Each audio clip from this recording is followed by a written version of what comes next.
In this photo are our respected brothers from the University of the East, Mother Chapter, Fidi University, and Assumption College, the men who laid the foundation of the Pampanga chapter of Phi Beta Rho Confraternity. From left to right, Brother Tata Tembong, batch 1977, from Fidi University, Founder Dong Canlis, batch 1975, from University of the East, Brother Jojo Santos, the first president, batch 1977 from University of the Assumption, and Brother Joey Leandro, batch 1976, University of the East.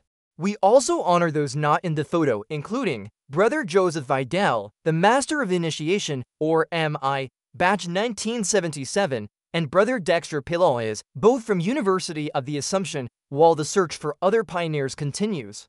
From University of the East to Pampanga, these brothers carried the torch of brotherhood, loyalty, and service, becoming the instruments in the birth and growth of our chapters in the province.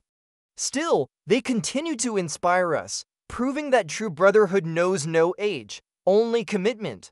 Long live to our founders and brothers, long live Phi Beta Rho. Yahweh bless Phi Beta Rho Confraternity.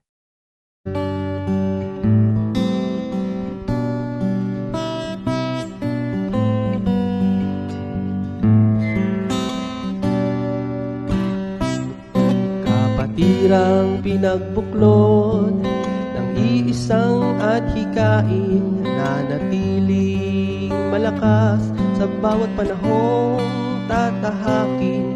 Kabutihan at makatulong ang minimithi sa mga kabataan ay magsisilbing binhi. Sama-sama, tulong-tulong, itaas ang layag at sumulong. Isisigaw sa tugatog ang ating tagumpay. Sama-sama, tulong-tulong, itaas ang layag at sumulong. Phi Beta Rho, ikaw ay mabuhay.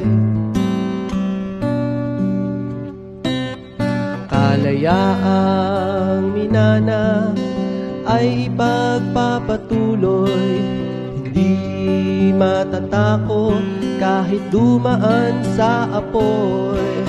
Taas noo, ipapakita, ako ay Phi Beta Rho, sa puso, sa isip at sa gawa. Sama-sama, tulong-tulong, itaas ang layag at sumulong. Isisigaw sa tugatok ang ating tagumpay. Sama-sama, tulong-tulong, itaas ang layag at sumulong.